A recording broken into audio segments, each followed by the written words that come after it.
Get this and get it straight. Crime is a sucker's road, and those who travel it wind up in the gutter, the prison, or the grave. This time it started with a kid hawking papers on Hollywood Boulevard, and moved from there to a house full of hate on a quiet street, a blonde liar on ice skates, and a corpse in a burned-out shack. And it all wound up right where it really began, in the heart of the kid on the corner. From the pen of Raymond Chandler, outstanding author of crime fiction, comes his most famous character in The Adventures of Philip Marlowe.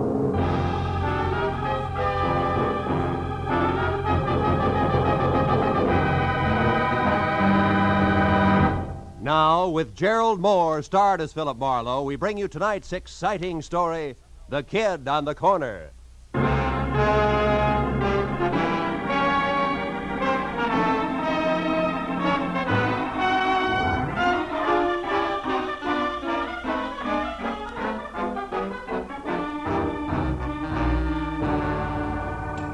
After a day jam full of heat waves in December, actresses who passed mascara and long A's off as talent, and producers with glossy convertibles and holes in their shoes, the world looked as phony as a $7 bill. And when I finally closed my office, stepped out onto Hollywood Boulevard into the glare from miles of sheet iron Christmas trees on lamppost trunks, and watched a loudspeaker Santa Claus with neon reindeer trundle by in a cloud of artificial snow, I'd have gladly traded all of Hollywood, California for one quiet Vermont hillside and thrown my license in to boot. All of which convinced me that what Marlowe needed most was a martini in his own apartment, a good book, and a night's sleep in that order. So I started home after them, but only got as far as the middle of the street. Hey, Mr. Marlowe, wait up! It was the kid who sold papers on the corner. Mr. Marlowe, can you spare a minute? I've got to talk to you. Okay, Tommy, let's get out of the street first, huh? I'm not so good at dodging fenders. Oh, yeah, sure. What's on your mind, kid? It's about my Uncle Bert. Bert Larson. He's gone, Mr. Marlowe. What about your family, Tommy? Don't they know where he is? Oh, I don't have no family. I've been living with Uncle Bert in a flat down in Van Ness. Hey, if you haven't had your dinner yet, maybe you'd eat with me in the cafeteria, huh? It's real important to me, Mr. Marlowe. Anything that's important to you, kid, is important to me. Let's go in. Oh, swell. I should have known something was wrong when I heard him walking around. Late last night, you know? He said he was after a drink of water, but he's got those metal plates, kind of like taps on his shoes, so I knew he was all dressed, only I was too sleepy to think anything about it then. Well, maybe he just got an early start and he's been busy today, huh? No, it's not like that, Mr. Marlowe. Something's wrong. Well, you have, gentlemen. The pork's nice tonight. Stew's the best deal for the money, Mr. Marlowe. Oh? I'll have the stew, please. Yeah, you better make it two, miss. Okay, a couple of stews coming up. See, when I got up this morning, I found this envelope on the dresser. There was $200 inside, and this was written on the front. Huh? Let's see it. Dear Tommy, must leave town on business. I'll send more money soon. Be a good kid and take care of yourself, Uncle Bert. Yeah, I see what you mean. Yeah. I spent all day trying to find out where he went. I checked everything but the airport. I know he wouldn't take a plane. He gets dizzy just standing on a curb. No luck, though. Milk, Mr. Marlowe? No, I'll have coffee, Tommy. I feel rugged. Hey, there's a table over in the corner. Come on, huh? Okay. What really makes it fishy is that Uncle Bert's got no out-of-town business. Besides, he's never been out in front more than $20 in his life. I can't figure it. Well, now, look, Tommy, if you're really worried, you don't want me, you ought to go to the police right away. Cops? Yeah. No, I can't. Why not? Well, Uncle Bert's been awful good to me, but, well, I guess he's really kind of a bum. You see, he's a gambler, Mr. Marlowe, a bookie. Uh-huh. Just a harmless small-timer, sure, but I'd get him in an awful jam if I called the cops. Will you try to find him for me? I got dough. I'll pay you whatever you charge. Don't worry about the money, Tommy. I got one lead for you. This name here in the back of the envelope, see? Yeah. Lester Carney. And the number 3004.5. Does that mean anything to you, kid? No. Oh. I'd have looked that guy up myself, only you know how far a kid could get. Sure. Gee, Mr. Marlowe, I'm sure my uncle didn't leave town. It's something else. It's gotta be. He's in some kind of trouble. Now, Tommy, you know that he might be on the wrong end of it, don't you? Yeah. Well, if that's right, I want to find it out fast, Mr. Marlowe. Here's a picture of him. Mm-hmm. Scared, son? Me scared? Nah.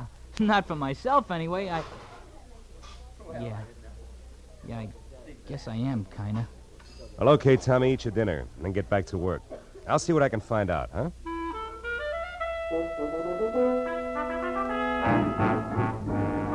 patted my new client on the shoulder and left the cafeteria. But I was sure of one thing. The dry rot that gets to most people in Hollywood wouldn't touch a hard-working kid named Tommy Lawson, who was already smarter at 15 than a lot of citizens get at 50. I stopped in a phone booth and found the name Lester Carney listed in the book at 8110 Cherokee Street. That turned out to be an oversized California Spanish model that had taken lots of old-fashioned wealth to build.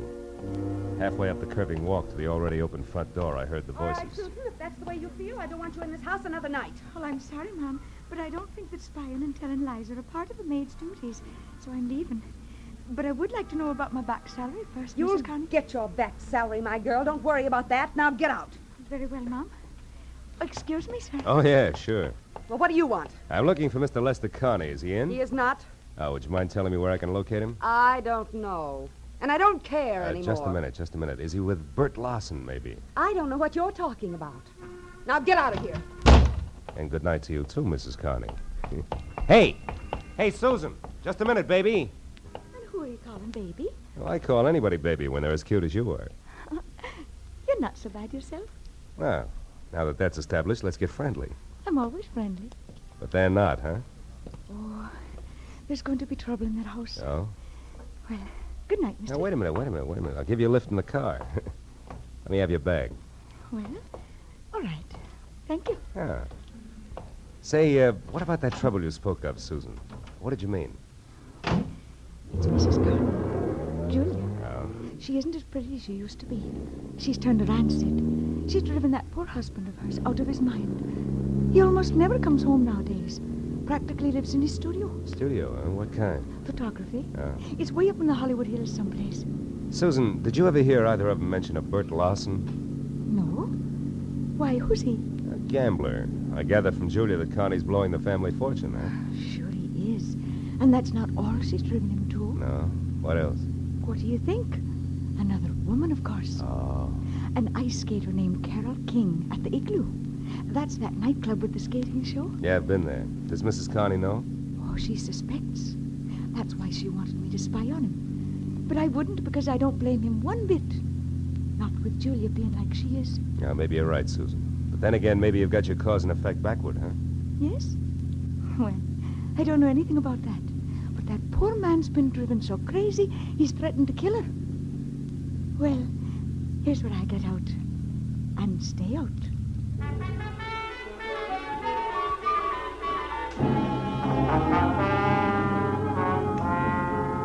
I dropped Susan off at the car stop and headed out Sunset Boulevard for Westwood in a club called the Igloo, which looked more like a down-at-the-heel Taj Mahal than an Eskimo's bedroom.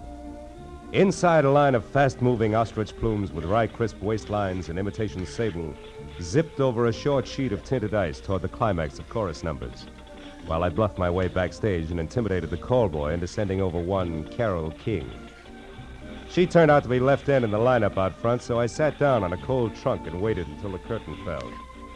And I got up to greet an athletic blonde with more than healthy face, who sidled dubiously toward me, ice skates and all, and I introduced myself and told her I was looking for Bert Lawson. Why are you looking for Bert Lawson, Marlowe? Well, because people say he's disappeared. Now, I know he's a bookie. You don't have to protect him on that score, and I'm no cop. Just want to know where he's gone. Okay. I hear he made a real killing yesterday, the first one in his life. Oh? I understand he's leaving town to retire.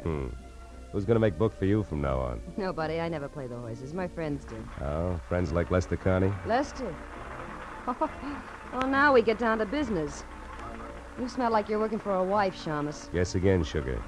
I'm after Bert Lawson, nothing else. That's why I want to talk to your friend. Where is he? Lester Carney is no friend of mine. You know, you should be smart enough to know you're just wasting your time with that pitch. Look, Bud, he was my friend, sure, but that's all off as of an hour ago. We're all through, washed up. I gave him the boot. Why, did he run out of blank checks? I ought to bust your shin wide open keep those for skates that. on the floor, honey. Then skip the cracks. I threw him out because I got sick and tired of waiting.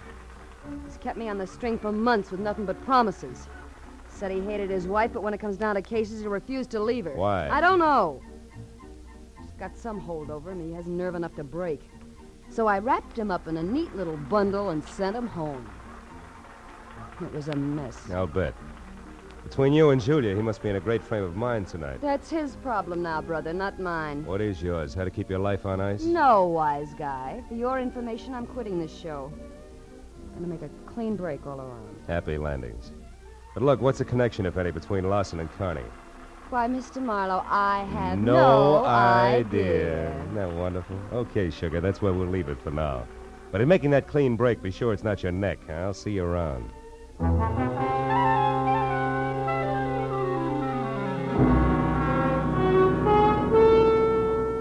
I had nothing tangible to base it on, but as I left the igloo and drove back to Hollywood, for some reason, I kept thinking that Tommy Lawson was right, that his uncle was still in town and in some kind of trouble.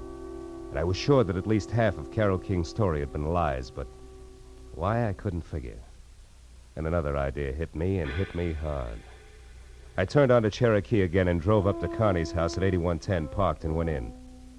There the vague hunch began to shape up like grim fact, because the front door was wide open and spilling a pale glow from the one light in the house, the hall lamp. I saw the note propped under the lamp even before I went in. I left it where it was. It said, "To whom it may concern, I have paid all my just debts, my affairs are in order, and since life has been made intolerable for me, I have destroyed that which made it so, my wife, Julia. Now there's nothing left. I shall dispose of myself, nor am I sorry, Lester Carney." And I looked up beyond the note and saw her lying at the edge of the circle of light from the lamp. Julia had been strangled by a silk cord that was still embedded in her swollen throat. I turned and started for the phone. There you are. Oh. So I got here a little too late, huh? Or is it too soon? My wife's dead, so what's the difference? You better stand still because I'll shoot fast. Who are you and what are you doing here? Name's Marlowe, and I assume you're Connie. All right, I'm a private detective trying to find Bert Lawson. In the process, I got mixed up in your little fiasco from one end to the other. Bert Larson. Just a cheap bookmaker. Yet one of the very few people who ever gave me a fair break. Where is he, Connie? Do you know? No. Does it matter? Too bad you bunted in here just now. The man's going to do what I've decided to do. It's a most personal, private affair. It's your party. But maybe you better think it all over again, huh? I've already thought it over. Thoroughly. Turn around and walk through that door to the kitchen. Go on. Sure. All right. Stop there. Now, open that door on your right. This one? Yes. Years ago, that cellar was filled with the best wines the world had to offer. What happened? You pulled too many corks? Find out for yourself, Marlowe. Oh!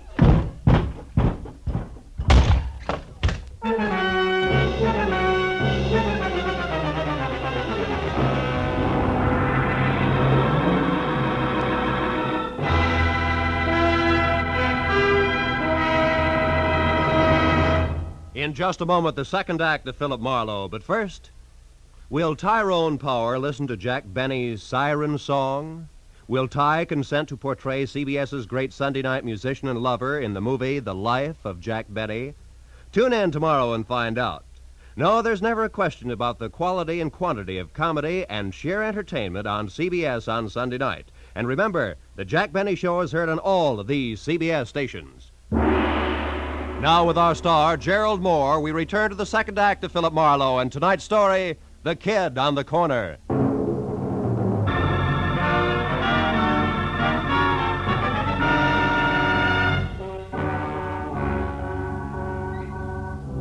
Lester Carney, bouncing the private detective down the cellar stairs, had been rough on both the inner and outer man, and my jaw was bleeding where his heavy signet ring had connected. I was back on my feet through the dusty jumble of barrels and boxes over to a grimy side window and finally out onto the street. I found neither confessed killer nor car any place in sight, which made my next step a return trip into the house and a call to Lieutenant Matthews. All right, Marlowe. From your client to Julia Carney to that ice skater and back to Julia Carney. Now, Dad, I follow, but the why I don't. Where's the connection between the newsboy's uncle and this guy you say is on the way out? Lester Carney, Matthews, yeah. I don't know. You don't know? You're not saying which, Phil. Well, maybe it's a little of each. Now, look, Lieutenant, Just a second. What is it, Marlowe? Hold the wire, will you, Matthews? Okay, but make it snappy, will you, Phil? Killer on the loose isn't such a good idea, even if he's promised to knock himself off. Might decide to take somebody else along, 3,004.5 North What? Rossmore. 3,004.5. I can't hear you, Phil. What? What? Oh, a piece of paper, Matthews, in the dead woman's hand. Oh, now you're fine. It's got an address on it. The same address that was on the back of the envelope Tommy's uncle left for him. Well, this address could be the connection I asked you about. Yeah. Yeah, the hook between Uncle Bert and the Connies. Well, we'll get right over there. We'll take a Matthews, look wait a minute. Let me try it alone first, will you? I think it'll play better that way. And keep the kid's uncle out of the police lineup that way. Yeah. Marlowe, I can't. Oh, now, wait a minute, Matthews, please. I'm thinking of the kid. Yeah, well, I'm... Okay. Attaboy. Just don't make it too long till I hear from you again. Goodbye. I knew that the 3000 block on North Rossmore wasn't even close to the Hollywood Hills, which meant that the address couldn't be the dilettante photographer studio that the Connie's ex-maid had described. And 20 minutes later, when I was out of my car and standing next to the doorbell marked 3004.5, I knew something else, because the name underneath was Carol King. A light showed from someplace deep inside, and my leaning on the doorbell only proved that it worked. There was no answer at 3004.5, but 3004, the other twin to the duplex, was different. It featured a sweet old lady who shattered the illusion the second she opened her mouth. I suppose you're just another one of that King girl's friends, eh? Why, do I look the type, Granny? There is no type, young man. Miss Carol King entertains all sorts. Oh, which might include a recent someone who's gray at the temples, short, and maybe talks a lot about the ponies? Huh? How would I know what a guest talk about? Oh, you gotta be kidding. Look, honey, a woman's been murdered tonight. And Murdered? I knew it. I knew it. No, she wait a had minute. to come to a bad Wait a minute, end. Well, Granny. only yesterday Whoa, I told Henry hold that it, if that hold it, girl- Granny. Carol is not the one who's dead. Oh, Yes, well, I'm glad. sticks out all over you. Now, look, what about that man? Well, he was here about 30 minutes ago, just the two of them, drinking that hard liquor like it was water and making enough noise to raise the devil himself. A farewell party, they called it. Oh, did you see him leave? No. Henry made me come in then, and well, I mean... Yeah, I know what you mean. You missed it. Okay, Granny, now look, how do we get in here without kicking the door down? Come on, sweetheart, it's important. There may be a body inside. Body? Oh, well, how awful. Here. Over here, behind this ledge. That's better. She always kept a spare key. Yes, here it is. But, you do it. I'm too shaky. You shouldn't be. Just think of tomorrow, Granny, and the news you'll have for one and all. The light switch is on your right there. Uh-huh. See anything? No. How many rooms here? Bedroom, kitchen, and bath, aside from this. Anything in there? No. You suspect foul play, all right, don't you? The foulest. Don't let it worry you, because... Hey, those photos there on the wall. They're taken from Mulholland Drive, aren't they? One by day, one by night, both in the same spot, the Hollywood Hills? Sure. That's where he has a studio, that Lester fella. Yeah, that Lester fella. Granny, do you know where it is? I mean, Mulholland Drive and where? You know, that street runs for miles along the top of the mountain. Well, of course I do. Was born and raised here in Los Angeles. Granny, where? Mulholland and where? Mulholland, Laurel Canyon Boulevard, just south of the intersection. Thank you, sweetheart, and goodbye. Oh, wait, one moment now, if you please. What's the matter? What's your name, officer? I know my rights. Your name and your division. Granny, dear, I'm no cop. Huh? I said I'm no cop. Oh, not a police officer. Well, then who are you? Just a passerby. A stranger in the night. Good night, Granny.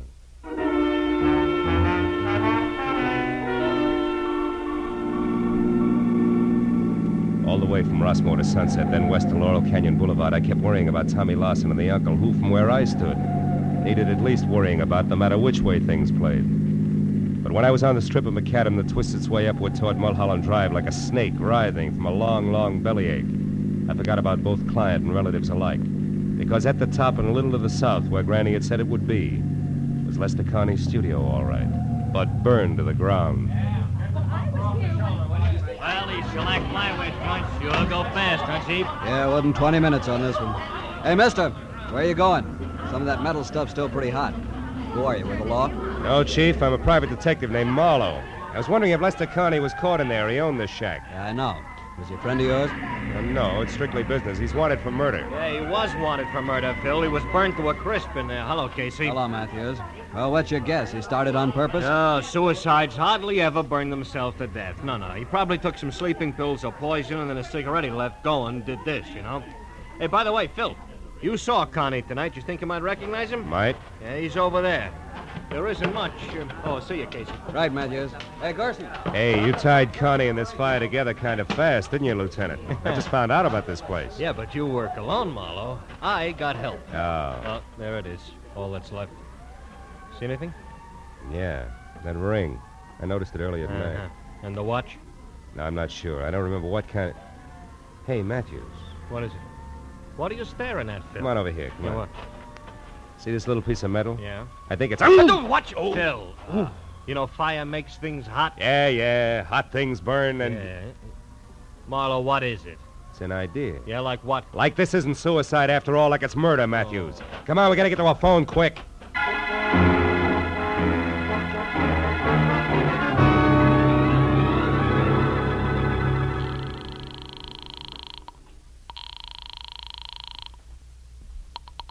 Los Angeles International Airport, Central Dispatcher's Office. Look, miss, this is important. I'm calling for Detective Lieutenant Matthews at police headquarters. What passenger flights have left in the last half hour? Passenger flights? Yeah. Well, there have been two, sir. One to Dallas, Texas, the other to Chicago. Both American Airlines. Nothing out of the country? Marlowe, what are you getting? Will you wait a minute, No, Matthews? sir. However, there is a flight scheduled to leave at 10:10. Uh-huh. But that's just 5 minutes from now. That's going to Manila. Mercury Airways. Shall I connect you? Yeah, hurry, will you, please? Yes, Hey, Matthews, sir. this may be it. I'm glad for you. Mercury Airways. Central Dispatcher's Office, Mercury. There's a call from the police here for you. Go ahead, sir. Look, your 10:10 flight from Manila, is it going out on schedule? Yes, sir. The plane's standing by for the tower signal now. Oh, then tell me this. Is there a passenger aboard named Bert Larson? Larson? One He's the moment, killer, please, Phil? sir. Hurry, will you? This Larson killed Lester Connie. Then he's Will you the hold one it, who- Matthews? Yes, sir. We have a Bert Larson aboard. Oh, good. Keep him there and don't let that plane get up in the air. Do you hear? The man's wanted for murder. But don't do anything else either. Just let him sit and wait for us. You got that? Yes, sir. I understand. Fine. We'll be there as soon as we can. Goodbye. Come on, Matthews. It's your show from here on in. Sirens included.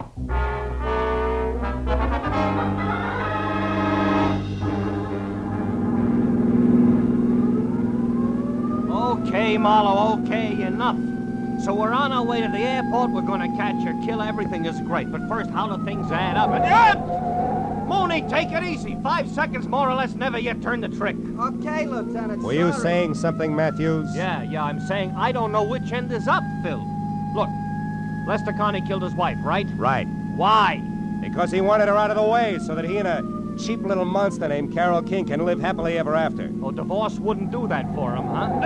Mooney! No, I don't think so. Probably because Julia Connie had a real tight grip on the purse strings. Oh. Maybe something more, like it's not very nice pass for a guest. Yeah, but the purse strings, the money, that's where Bert Larson figures in, huh? A bookie with a claim. No, blackmail. Now, I figure Bert Larson knew about Connie and Carol King. He must have stopped by once to pick up or pay off a bet at the right time. Yeah, and from there, what? And from there, the team of Carol and Lester killed Lester's wife. Yeah, which we've covered. But not in detail. Now, listen.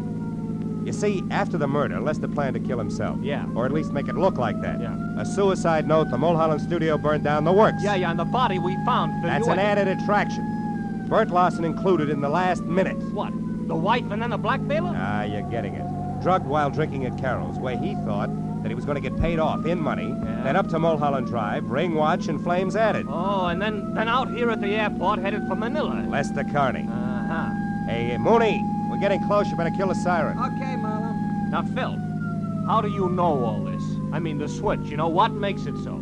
That piece of metal I burned my fingers on, Matthews, it was a tap from a shoe. And Bert Larson wore taps. The rest of it adds from there. Yeah, including Connie at the airport now as Larson. Sure, who'd be looking for a beat-up second-rate bookie who decided to leave town? Aside from a nephew, that is. Yeah, aside from a nephew, tried every place but the airport. Uncle Bert couldn't stand planes. The brakes, Matthews. Oh, here we are. Yeah, just you and me and Mooney and a killer. Aren't you coming, Phil? No, I think I'll wait here, Matthews. I got some thinking to do. About the scum you sometimes meet in the night? No. About the kind of a kid I almost never meet in the night. See you. Yeah. All right, come on, Mooney. Maybe our boy will make a break for it, I hope.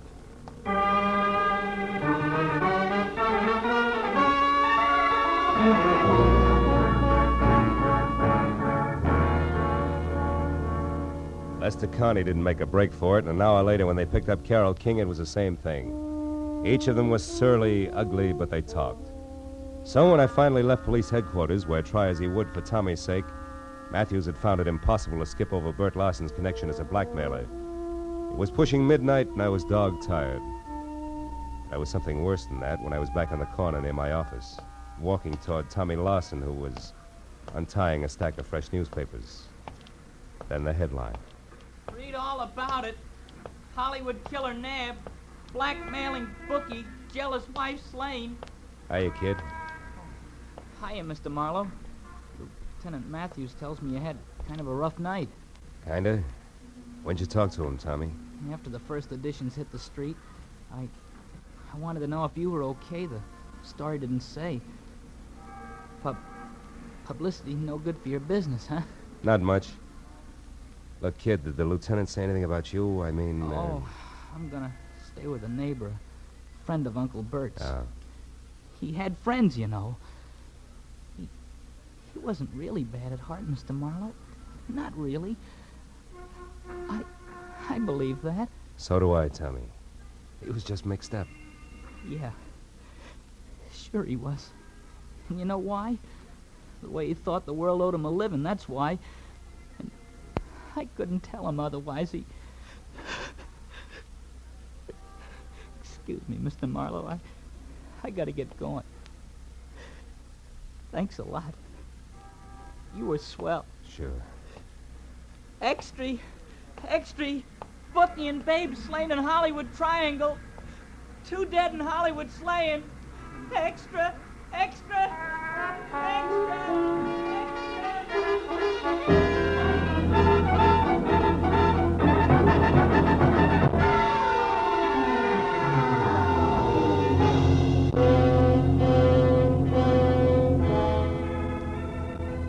There's nothing more pathetic than a kid. The first time he's really slapped down by life. We, the older ones, the tired ones, learn to roll with the punch. Because we've got time in our corner, watching us, counseling us, teaching us how to save ourselves, so that at the final gong, we're still on our feet. But a kid steps into life's arena expecting to find his opponents all he was taught to believe they would be. But instead he finds the old 1-2 below the belt. But if here he finds a good guy, and there a great girl, the going suddenly becomes not so rough. The fight becomes worth it, if only to help the next generation of Tommies find their ring a little cleaner, and the breaks not quite so tough.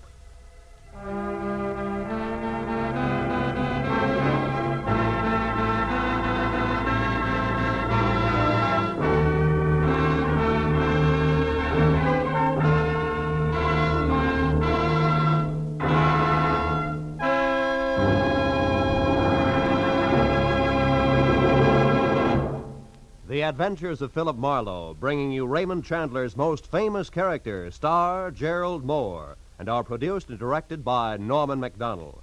Script is by Robert Mitchell and Gene Levitt. Featured in the cast were Gil Stratton Jr., Virginia Gregg, Wilms Herbert, Joan Banks, and Vivi Janis. Detective Lieutenant Matthews is played by Larry Dobkin.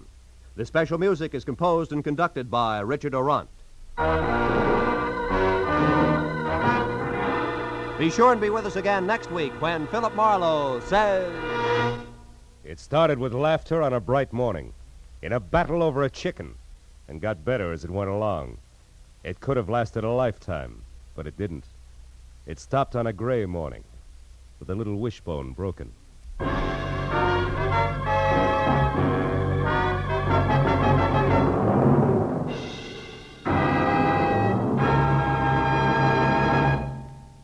Stay tuned now for Gangbusters, which follows immediately on most of these same CBS stations.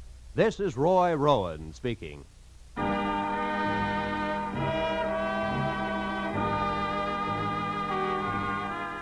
This is CBS, the Columbia Broadcasting System.